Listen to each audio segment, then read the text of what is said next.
سيدنا ومولانا محمد كما تحب وترضى بأن تصلي عليه صلاة تبقى وتدوم بدوام الملك الحي القيوم۔ عزیزان گرامی، ہم اور آپ عیسوی کیلنڈر کے لحاظ سے ایک نئے سال میں قدم رکھ چکے ہیں، یعنی 2026 کا آغاز ہو چکا ہے، اور اللہ سبحانہ و تعالیٰ کے فضل و کرم سے ہم اپنی زندگی کے ایک نئے سال میں داخل ہو چکے ہیں۔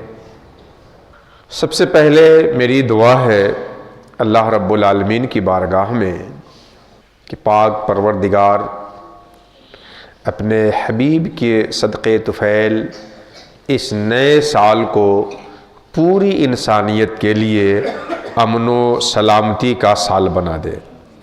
اس نئے سال کو دنیا کے تمام انسانوں کے لیے اخوت، بھائی چارگی، محبت، رواداری اور دوسرے انسانوں کی تکلیف کو اپنا دکھ سمجھنے والا یہ سال انسانوں کی زندگی میں بن کر کے آ جائے۔ اللہ سبحانہ و تعالی قرآن حکیم کے اندر ارشاد فرماتا ہے کہ ان اللہ لا یغیر ما بقوم حتی یغیروا ما بانفسہم۔ اللہ سبحانہ و تعالی کسی بھی قوم کو اس وقت تک نہیں بدلتا جب تک وہ قوم خود کو بدلنے کی کوشش نہیں کرتی۔ جب تک انسان خود اپنے آپ کو نہیں بدلتا تب تک اللہ سبحانہ و تعالیٰ اس کی حالتوں میں کوئی تبدیلی نہیں لاتا۔ انسان کو اپنی زندگی میں بدلاؤ لانے کے لیے اپنے رویوں میں بدلاؤ لانا ہوگا۔ انسان کو اپنی زندگی میں نئے دور میں قدم ہونے کے لیے اپنے کردار کو بدلنا ہوگا۔ اگر انسان معصیت سے طاعت کی طرف نہیں آتا، اگر انسان غفلت سے ذکر کی طرف اپنے آپ کو نہیں بدلتا، اگر انسان جانوروں کی طرح اخلاق انجام دینے سے اوپر اٹھ کر انسانیت کے تقاضوں پہ اپنے آپ کو لانے کی کوشش نہیں کرتا، اگر انسان اس دنیا کی محبت کو اپنے سینے میں بسانے کے بجائے اللہ کی محبت کو نہیں جگہ دیتا، اگر یہ تبدیلی انسان کے اندر نہیں آ رہی ہے تو پھر ایک دو نہیں سینکڑوں سالوں کے بدلنے کا بھی انسان کو کچھ معنی نہیں حاصل ہوتا۔ ایک اور اینٹ گر گئی دیوار حیات کی، نادان کہہ رہے ہیں نیا سال مبارک۔ اصل چیز یہ ہے کہ انسان اپنے رویے میں بدلاؤ لائے، انسان اپنے کیریکٹر کو بدلے، اپنے کردار کو بدلے، اپنے افعال کو بدلے، اپنے وچار کو بدلے، اپنے طور طریقے کو بدلے، اور وہ بدلاؤ اللہ کو پسند ہے، وہ بدلاؤ جو اس دنیا کے بنانے اور چلانے والے کو مطلوب اور پسند ہے، وہ بدلاؤ جو انسانیت کے حق میں فائدہ مند ہو، وہ بدلاؤ جو ایک دوسرے کے لیے سکھ دکھ میں شریک ہونے کا تقاضا کرتا ہو، وہ بدلاؤ جو دوسرے کی مصیبت کو اپنی مصیبت سمجھنے کا حوصلہ فراہم کرتا ہو۔ انسان کے اندر جو تبدیلیاں آتی ہیں، انسان جن تبدیلیوں کا سامنا کرتا ہے، جن تغیرات کا سامنا کرتا ہے، وہ تبدیلیاں دو طرح کی ہوتی ہیں۔ کچھ تبدیلیاں انسان کی زندگی میں ایسی ہوتی ہیں جن تبدیلیوں میں انسان کا کوئی رول نہیں ہوتا۔ کچھ بدلاؤ انسان کی زندگی میں ایسی آتی ہے جس بدلاؤ کا انسان کی قدرت سے کوئی تعلق نہیں ہوتا، انسان کے افعال سے کوئی رشتہ اور ناتا نہیں ہوتا۔ جیسے ایک شخص بچہ تھا، جوان ہو گیا، بچپنا جوانی میں بدل گیا۔ ایک جوان تھا، وہ بڑھاپے کی دہلیز پہ قدم رکھا، جوانی بڑھاپے میں بدل گئی۔ ایک شخص کا بال کالا تھا، اب اس کے بال سفید ہونے لگے۔ یہ ساری وہ تبدیلی ہے جس تبدیلی میں انسان کا اپنا کوئی رول نہیں. مئی جون کا مہینہ آتا ہے تو شدت کی گرمی ہوتی ہے، لوگوں کے پسینے چھوٹتے ہیں، اور یہ جنوری، دسمبر اور فروری کا جب مہینہ آتا ہے تو پھر گرمی کے پسینے چھوٹتے ہیں اور سردی غالب آ جاتی ہے اس کے اوپر. لیکن اس بدلاؤ میں انسان کے افعال کا کوئی تعلق نہیں ہے، انسان کے کردار اور کریکٹر کا کوئی دخل نہیں ہے. ہماری زندگی کا وہ بدلاؤ یا اس دنیا کا وہ بدلاؤ جس میں انسان کے افعال کا کوئی دخل نہیں ہے، اس میں انسان کا کوئی لینا دینا نہیں. بس یہ ہے کہ اس تبدیلی کو انسان بڑی حکمت کے ساتھ اور سنجیدگی کے ساتھ سہ کر کے، نبھا کر کے آگے بڑھ جائے. اگر اس کی مرضی اور اس کی خوشی کے مطابق ہے تو اللہ کا شکر ادا کرے، اور اس کی طبیعت کے خلاف ہے تو اللہ کے فیصلے پہ صبر کرے. لیکن وہ تبدیلی جس تبدیلی میں انسان کا اپنا رول ہوتا ہے، وہ بدلاؤ جس بدلاؤ میں انسان کے عمل کا دخل ہوتا ہے، اصل بات اس بدلاؤ پہ ٹکی ہوئی ہے جس میں انسان کا اپنا دخل ہے. آپ اپنے اس ہاتھ سے کمزور کو مدد بھی کر سکتے ہیں، مظلوم کا سہارا بھی بن سکتے ہیں، اور اسی ہاتھ سے کمزور کا مال چھین کر کے اپنے مال اور اپنی ملکیت میں داخل بھی کر سکتے ہیں. یہ بدلاؤ آپ کر لیں کہ ہم کمزوروں کا حق چھیننے کے بجائے کمزوروں کے حق چھیننے والے کے دستے مروڑ کر کمزور کے ساتھی بن جائیں، تو یہ وہ بدلاؤ ہوگا جس میں آپ کے عمل کا دخل ہوگا اور اللہ کی بارگاہ میں آپ محبوب بن جائیں. یہ نگاہیں، ان سے ہم خرافات دیکھ رہے ہیں، حرام دیکھ رہے ہیں. انہی نگاہوں سے بیت اللہ کو دیکھیں، ماں باپ کے چہروں کو محبت سے دیکھیں، قرآن کی مصحف اور اس کے آیتوں کو دیکھیں، اللہ کے نیک بندوں کو دیکھیں، اللہ جن کو پسند کرتا ہے اس کو دیکھنا شروع کریں اور خرافات سے اپنے آپ کو بدلیں. تو یہ وہ بدلاؤ ہوگا جس میں ہمارے افعال کو، ہمارے کردار کو دخل ہے. یہ بدلاؤ ہمارے لیے اللہ کی بارگاہ میں ہمیں محبوب بنانے کا سبب بنے گا. ہم اپنے قدم سے خرافات تک جاتے تھے، پریشان کرنے کے لیے جاتے تھے، دوسروں پہ ظلم کرنے کے لیے جاتے تھے.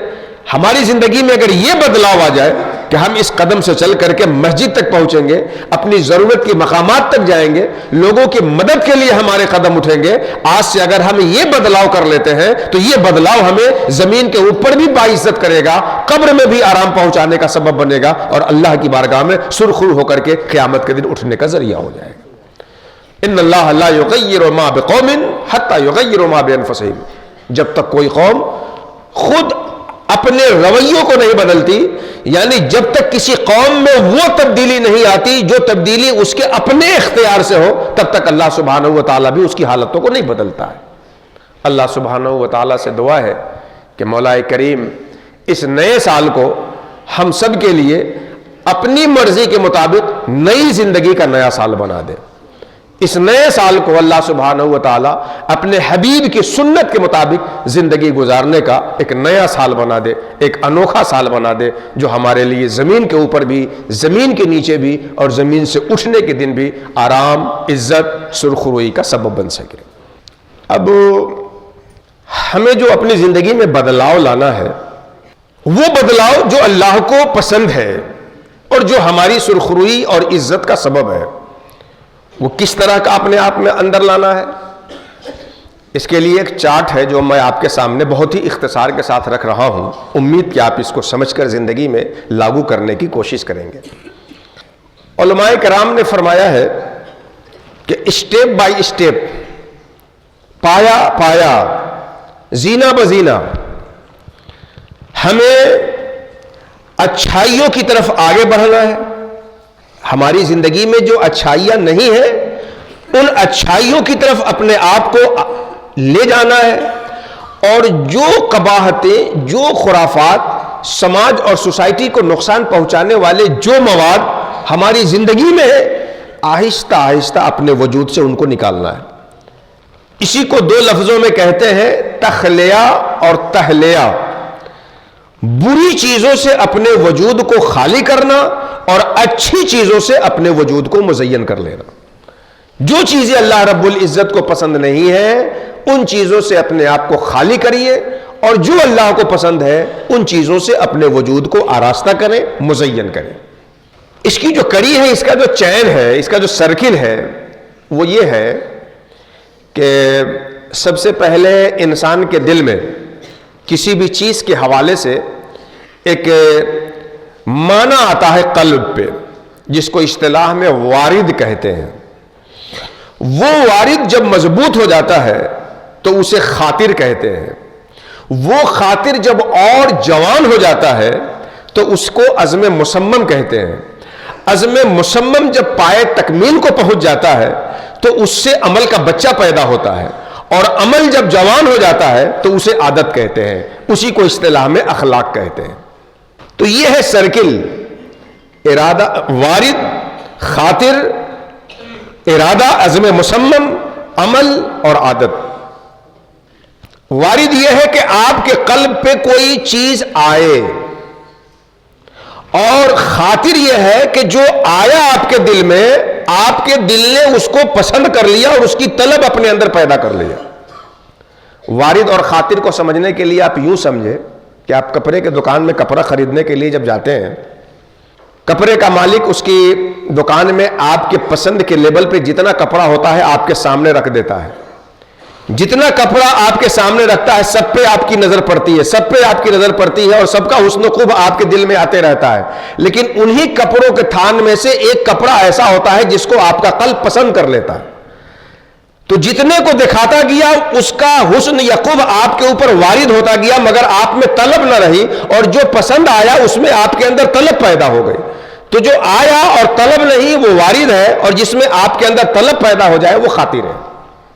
وہ خاطر جب پختہ ہوتا ہے تو مصمم ارادہ کہلاتا ہے، مصمم ارادہ جب ہوتا ہے تو عمل ہوتا ہے، اور عمل جب بار بار کیا جائے تو وہ عادت بن جاتی ہے، اور عادت ہی اصل میں خیر ہے۔ اب اس سرکل کو آپ اپنے اندر تہلیہ اور تخلیہ، اچھی چیزیں اور بری چیزیں دونوں میں لگائیے کہ آپ کے دل میں جو اچھا معنی آ رہا ہے وہ وارد ہے تو خاطر بنائیے، خاطر ہے تو ارادہ بنائیے، ارادہ ہے تو ارادے کو عمل میں بدلیے، اور عمل ہے تو اس کو عادت میں بدلیے۔ اور جو بری چیزیں ہماری زندگی میں عادت بن چکی ہے اس کو عمل تک اتار کے لائیے، پھر عمل سے ارادے تک لائیے، پھر ارادے سے خاطر تک لائیے، اور خاطر سے وارد تک لائیے، یہاں تک کہ وہ بری چیزیں آہستہ آہستہ ہمارے اندر سے ختم ہو جائے، اور یہ اچھی چیزیں جو وارد تھی وہ عادت بن کر کے رہ جائے۔ اچھی چیز وارد ہے وہ عادت بن جائے، اور بری چیز جو عادت ہے وہ وارد اور اس کے بعد کل عدم بن کے رہ جائے۔ یہ وہ تبدیلی ہے جو ہمارے لیے دنیا اور آخرت میں ہماری کامیابی کی ضمانت ہے، ہماری ترقی کا ذریعہ ہے، لوگوں کی نظر میں بھی باعزت بنانے کا سبب ہے، اور اللہ کی بارگاہ میں سرخرو ہونے کا آلہ ہے۔ میں نے ایک حدیث پڑھی تھی اس بات کو اور مضبوط کرنے کے لیے۔ اللہ کے رسول صلی اللہ تعالی علیہ وسلم کا ارشاد ہے، الکیس من دانا نفسہ وعمل لما بعد الموت۔ عقل مند تو وہی ہے، چالاک اور ہوشیار تو وہی ہے، من دانا نفسہ، جو اپنا محاسبہ کرے، اپنی زندگی پہ گہری نظر رکھے، وعمل لما بعد الموت، اور مرنے کے بعد کے لیے کام کرے، وہ عمل جو اس کے مرنے کے بعد بھی فائدہ پہنچائے۔ والعاجز من اتبع نفسہ ہواہا، اور عاجز وہ ہے جو اپنے کو اپنی خواہشوں کے پیچھے لگائے ہوا ہے، وہ تمنا علی اللہ تعالی، اور اللہ جس حال میں رکھے اس حال میں خوش رہنے کے بجائے اپنی تمناؤں کو اللہ سے بیان کرنے میں لگا ہوا ہے۔ اس نئے سال پہ آپ سے بالخصوص اور سوشل میڈیا کے ناظرین جہاں تک میری بات پہنچتی ہے اور جو لوگ دیکھ پا رہے ہوں ان سے بالعموم ایک عرض ہے کہ ہم نے اپنی زندگی کے بہت سال گزار لیے، یہ جو نیا سال اللہ نے دیا ہے اس نئے سال میں ہم یہ پختہ ارادہ کر لیں کہ ہم خوشی کو منزل نہیں بنائیں گے، خوشی کو راہ بنائیں گے۔ لوگ اپنی زندگی میں خوش رہنے کو منزل بناتے ہیں کہ یار ایسا کر لو تو خوش ہو جاؤ گے، ایسا کر لو تو خوش ہو جاؤ گے، ایسا کر لو گے تو خوش ہو جاؤ گے۔ خوشی ہماری زندگی میں منزل نہیں ہونی چاہیے۔ اس نئے سال میں یہ تبدیلی اپنے اندر لائیے کہ خوشی منزل نہیں، خوشی راستہ ہے۔ آپ خوش ہو جائیے، ساری منزلیں آپ کو مل جائے گی۔ اللہ آپ کو جس حال میں رکھے ہوا ہے مزے میں رہیے۔ ہاں یہ اور بات ہے کہ اس حال سے اچھا حال جو آپ کو سمجھ میں آ رہا ہے، شریعت اور جائز و ناجائز کے دائرے میں رہتے ہوئے پوری کوشش کیجئے اس حال سے اچھے حال کی طرف جانے کے لیے، لیکن اس کوشش کے باوجود جو حال آپ کے حصے میں ہے اس حال سے خوش رہیے۔ اسی کو آپ بدل کر کے ایسے بھی کہہ سکتے ہیں کہ آدمی اپنی زندگی کو نعمت سمجھنے کے بجائے زندگی کو نعمتوں کے حصول کا ذریعہ سمجھے ہوا ہے۔ آج عام لوگوں کی زندگی کیسے گزرتی ہے؟ اس زندگی سے وہ مل جائے، اس زندگی میں وہ مل جائے، اس زندگی میں وہ مل جائے، اس زندگی میں وہ مل جائے، اب وہ ملا تب تو ٹھیک، نہیں ملا تو منہ لٹکائے پھرے ہوئے۔ یہ زندگی نعمتوں کے حاصل کرنے کا ذریعہ تو ہے ہی، لیکن خود یہ زندگی سب سے پہلے عظیم نعمت ہے۔ کچھ نہ بھی ملے تو یہ زندگی ایک عظیم نعمت ہے۔ اس نعمت پہ اللہ کا شکر ادا کیجئے اور زندگی کو مزے لے کر گزارنے کی کوشش کیجئے۔ اب وہ جانے جنہیں قسمت کا گلا ہو صاحبہ، ہم تو ہر حال میں آسودہ رہے شاد رہے، کوچے پیرے موغا تا ابد آباد رہے، نغمہ حمد مبارک ہو فلک والوں کو، میرے سینے میں تڑپتی ہوئی فریاد رہے۔ اب تو وہ جانے جنہیں قسمت کا گلا ہو صاحبہ۔ زندگی خود ایک نعمت ہے۔ اس زندگی میں کوئی نعمت اگر آپ کو نہیں ملی تو اس نعمت کی قدر مت کھوئے۔ زندگی بڑی عظیم نعمت ہے، اللہ جس حال میں رکھے خوش رہ کر کے اللہ کی بندگی کریے، اللہ کی مرضی پہ قائم رہیے، اللہ جن باتوں سے منع کرتا ہے ان باتوں سے بچیے۔ یہ تبدیلی آپ اپنے اندر پیدا کریں تو اس کے لیے نیا سال مبارک، نیا دین مبارک، نئی سات مبارک، نیا گھنٹہ مبارک۔ اللہ سبحانہ و تعالی ہم سبھی لوگوں کو اپنی زندگی میں اپنی مرضی کے مطابق چینجنگ، انقلاب اور پریورتن لانے کی توفیق عطا فرمائے۔ آمین وما علینا الا البلاغ المبین۔ السلام علیکم ورحمۃ اللہ وبرکاتہ۔